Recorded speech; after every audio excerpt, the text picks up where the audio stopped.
Hello friends, स्वागत है आपका मेरे यूट्यूब चैनल पे। तो चलिए चलते हैं एक्सरसाइज 7.1 के क्वेश्चन नंबर 6 में। तो क्या कहता है क्वेश्चन नंबर 6, ये समझते हैं पहले। Name the type of quadrilateral formed if any by the following points. In points से अगर कोई क्वाड्रिलेटरल फॉर्म कर रहा है तो उसके टाइप को बताना है। And give reason for your answer, और आपके आंसर का कारण भी बताना है। तो फ्रेंड्स, क्वाड्रिलेटरल के बारे में पहले आपको जानना होगा, तभी तो हम लोग बता सकेंगे कि ये किस टाइप का क्वाड्रिलेटरल है। तो देखिए, आप टाइप्स ऑफ क्वाड्रिलेटरल में बहुत कुछ होते हैं, तो पहले हम लोग रेक्टेंगल के बारे में थोड़ा समझ लेंगे ना। तो रेक्टेंगल क्या होता है?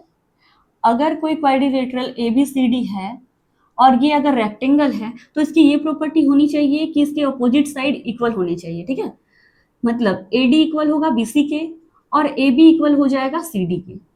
ठीक है, इसके अलावे इसके डायगोनल्स भी आपस में इक्वल होने चाहिए। तो ये क्या हो जाएगा फ्रेंड्स? रेक्टेंगल।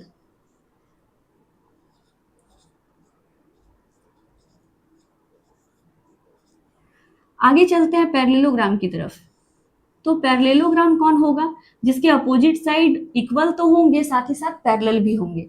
तो अगर इसका नाम मैं ए बी सी डी दे दूं तो ये क्या हो जाएगा कि बी सी इक्वल और पैरेलल होगा ए डी के, और इस साइड से ए बी सी डी के इक्वल हो जाएगा और पैरेलल हो जाएगा। तो ये पैरेललोग्राम कहलाता है। आगे चलेंगे। इसके अलावा आप स्क्वायर के बारे में जानते होंगे। तो स्क्वायर कौन सा क्वाड्रिलेटरल कहलाएगा? जब इसके चारों साइड्स आपस में इक्वल हो जाए। अगर कोई quadrilateral A B C D है तो उसके चारों साइड्स इक्वल होनी चाहिए। A B is equal to B C is equal to C D is equal to A D. ठीक है फ्रेंड्स, आगे चलते हैं। और इसके हाँ, इसमें भी क्या होता है फ्रेंड्स, इसके डायगोनल्स भी आपस में इक्वल होते हैं। ठीक है, आगे चलेंगे तो रोम्बस के बारे में जान लेते हैं। एक रोम्बस का क्या प्रॉपर्टी होता है कि इसके भी चारों साइड्स आपस में इक्वल होंगे। क्या होंगे? इसके भी चारों साइड्स इक्वल होंगे, लेकिन इसके डायगोनल्स आपस में इक्वल नहीं होते हैं। ठीक है, तो चलिए इतनी प्रॉपर्टीज को जान लेते हैं, उसके बाद देखते हैं कि क्वेश्चन में क्या फॉर्म करता है। तो पहला क्वेश्चन जैसे कि है, 4 पॉइंट दिए हुए हैं, तो मान लेंगे लेट द पॉइंट्स, इसे ए मान लेंगे, B C and -3, 0 B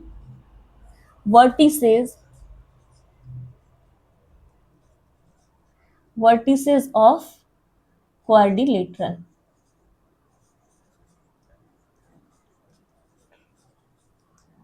So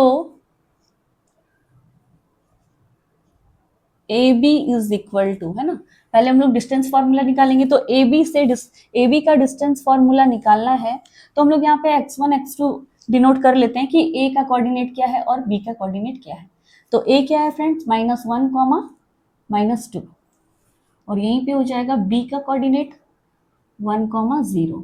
आपको पता है कि ए पहले है ना, ए बी में ए पहले है, तो x1 y1 इसका नाम दे देंगे, ये x2 y2 हो जाएगा। फॉर्मूला को लिखेंगे, क्या है फॉर्मूला? x2 - x1 का whole square plus y2 - y1 का होल स्क्वायर। अब वैल्यू को पुट करेंगे, तो x2 की जगह पे क्या है फ्रेंड्स? 1, माइनस x1 की जगह पे क्या है? -1। दो माइनस कभी भी आपस में नहीं रह सकते हैं ऐसे, तो हम लोग क्या करेंगे, एक ब्रैकेट दे देते हैं, का होल स्क्वायर प्लस y2 की जगह पे क्या है?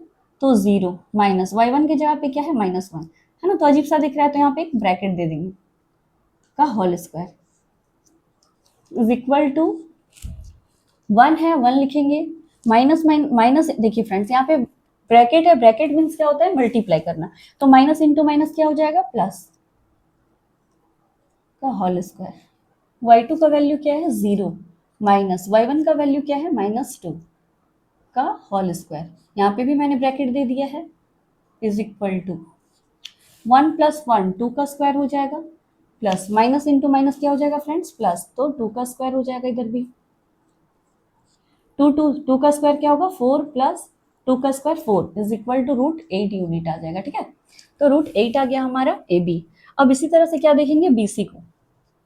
क्योंकि हम लोगों को पहले क्या करना है, सभी साइड्स को पता करना है, तभी तो बता पाएंगे कि वो कौन सा क्वाड्रिलेटरल होगा। तो BC की जगह पे भी फॉर्मूला को बिठाएंगे। फॉर्मूला फ्रेंड्स यहाँ पे ना लिख करके मैं वैल्यू को बिठा देती हूँ। B और C के कोऑर्डिनेट को पहले लिख लेंगे यहाँ पे। तो B का कोऑर्डिनेट क्या है 1,0 और C का कोऑर्डिनेट क्या है -1,2। तो यहाँ पे x1 y1 मैं दे देती हूँ, इधर x2 y2 हो जाएगा। तो फॉर्मूला क्या है x2 माइनस x1, तो x2 की जगह पे क्या है -1, x2 माइनस x1 की जगह पे क्या है 1 का होल स्क्वायर प्लस y2 की जगह पे क्या है तो 2 माइनस y1 की जगह पे क्या है 0 का whole square. Minus minus plus होता है तो -2 हो जाएगा और इसका स्क्वायर प्लस 2 में फ्रेंड माइनस कीजिएगा 0 तो कोई फर्क नहीं पड़ेगा, 2 ही रहेगा और 2 का स्क्वायर।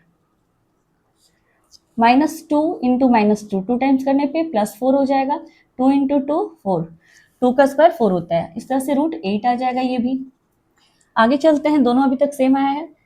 BC के बाद क्या निकालेंगे CD। तो CD का फॉर्मूला फिर वही लगाएंगे x2 माइनस x1, तो C और D का कोऑर्डिनेट लिख लेते हैं। C का कोऑर्डिनेट हो जाएगा -1, 2 एंड D का क्या कोऑर्डिनेट है -3, 0। तो देखते हैं x2 की जगह पे क्या है फ्रेंड्स बताइए। आप ये ना भी लिखे तो आप डायरेक्ट भी कर सकते हैं कि x2 ये होता है, ये x1 होता है, इसे माइनस करना है, ये खुद भी हो जाता है बनाते बनाते। चलिए x2 क्या है तो -3 माइनस x1 क्या है तो -1 है। यहाँ पे 2 साइन हो जा रहे हैं इसलिए इसमें क्या करेंगे ब्रैकेट दे देंगे प्लस y2 0, y1 कितना है फ्रेंड्स 2 का होल स्क्वायर -3 और माइनस इंटू माइनस क्या हो जाएगा प्लस 0, 2 में 0 माइनस कीजिए कुछ भी कीजिए 0 का कोई फर्क नहीं पड़ेगा तो 2 का स्क्वायर ही रहेगा। माइनस प्लस क्या होते हैं माइनस, तो 3 से 1 जाएगा तो 2, साइन किसका रहेगा जो बड़ा है, तो 3 बड़ा है तो माइनस का साइन होगा प्लस 2 का स्क्वायर, 2 का स्क्वायर 4 और इसमें भी 2 का square 4 is equal to √8 unit आ गया है। आगे चलेंगे CD के बाद AD को फाइंड करते हैं। फिर वही A और D का कोऑर्डिनेट को लिखना है। A का कोऑर्डिनेट क्या है फ्रेंड्स -1, -2 एंड D का कोऑर्डिनेट क्या है तो -3, 0 है ना। इसे x1 y1 कर देंगे और इसे x2 y2 कर देंगे। आगे देखते हैं AD इज इक्वल टू क्या हो जाएगा फिर x2 माइनस x1 का होल स्क्वायर। तो फ्रेंड्स x2 क्या है -3 है माइनस x1 क्या है तो -1 है का होल स्क्वायर प्लस y2 की जगह पे क्या है 0, y1 की जगह पे -2 का होल स्क्वायर। आगे देखेंगे -3 माइनस माइनस क्या हो जाएगा प्लस है ना, माइनस इंटू माइनस प्लस होता है, +1 का whole square plus minus minus क्या हो जाएगा फ्रेंड्स +2 का होल स्क्वायर। तो इस तरह से माइनस प्लस माइनस करने से क्या हो जाएगा माइनस करना होगा, तो 3 से बन जाएगा 2, साइन किसका होगा जो बड़ा है, तो बड़ा है -3 मतलब बड़ा है 3 तो माइनस का साइन होगा का +2 का होल स्क्वायर। अब क्या हो जाएगा फ्रेंड्स 2 का स्क्वायर 2 2 जा 4 प्लस 2 2 जा 4, तो इस तरह से √8 आ जाएगा हमारा। आगे देखेंगे AD के बाद, तो देखिए फ्रेंड्स सब तो इक्वल ही हो गया, AB BC CD and AD 4 sides are equal, तो इसमें से ये कोई भी टाइप हो सकता है ना। जैसे कि यहाँ पे तो 2 कंडीशन हो जा रहे हैं कि स्क्वायर के भी चारों साइड्स इक्वल होते हैं आपस में और रोम्बस के भी चारों साइड्स इक्वल होते हैं। तो इसे जानने के लिए हम लोगों को अब क्या करना पड़ेगा, दोनों में से डिसाइड करने में के लिए तो हम लोगों को अब डायगोनल्स को पता करना होगा। अगर डायगोनल्स इक्वल हो गए तो स्क्वायर होगा और डायगोनल्स इक्वल नहीं हुए तो वो रोम्बस हो जाएगा। चलिए चलते हैं, तो इसमें डायगोनल्स क्या है फ्रेंड्स, देखिए डायगोनल्स क्या है AC एंड BD। तो AC फाइंड आउट करते हैं। AC के कोऑर्डिनेट को लिख लेंगे, A क्या है माइनस कॉमा और -2 एंड C का कोऑर्डिनेट क्या हो जाएगा -1, 2, ये x1 y1 हो जाएंगे और ये x2 y2 हो जाएंगे। x2 माइनस x1 करना है, x2 की जगह पे -1 है माइनस x1 की जगह पे -1 है का होल स्क्वायर प्लस y2 की जगह पे क्या है तो 2 माइनस y1 की जगह पे क्या है -2 का होल स्क्वायर, है ना। माइनस देखिए यहाँ पे 1 तो वही रहेगा, माइनस इंटू माइनस क्या हो जाएगा, प्लस 1 का whole square plus 2, minus minus क्या हो जाएगा फ्रेंड्स, प्लस, तो 2 का होल स्क्वायर। अब देखिए माइनस प्लस माइनस होता है, तो 1 से 1 माइनस करेंगे तो 0, प्लस 2 क्या हो जाएंगे, 4 का होल स्क्वायर। 0 को तो ऐड करने पे कोई फर्क नहीं पड़ेगा, इसलिए मैं सिर्फ 0 लिख दिया है, अब इसे लिखने का कोई जरूरत नहीं है। तो इस तरह से 4 का स्क्वायर क्या हो जाएगा, 16। 16 को अगर बाहर निकालेंगे स्क्वायर रूट से तो क्या हो जाएगा, 4 यूनिट। आगे चलते हैं, बी डी निकालना है, तो बी और डी के कोऑर्डिनेट को भी लिख लेते हैं।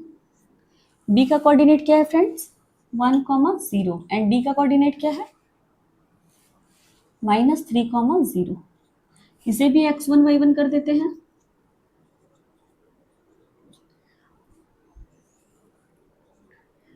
तो चलिए x2 करते हैं, x2 क्या है, -3 माइनस x1 क्या है, 1 का होल स्क्वायर प्लस y2 की जगह पे क्या है, 0 माइनस y1 की जगह पे क्या है, 0 का whole square.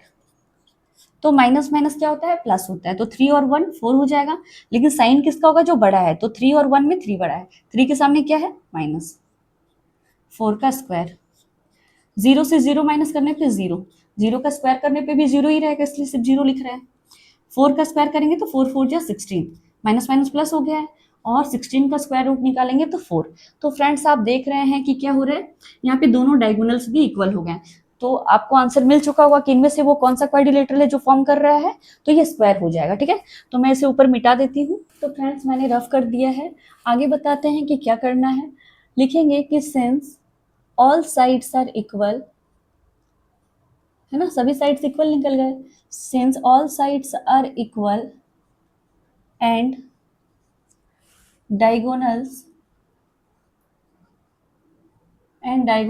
are also equal to each other, है ना, also equal to each other, so ABCD is a square, है ना।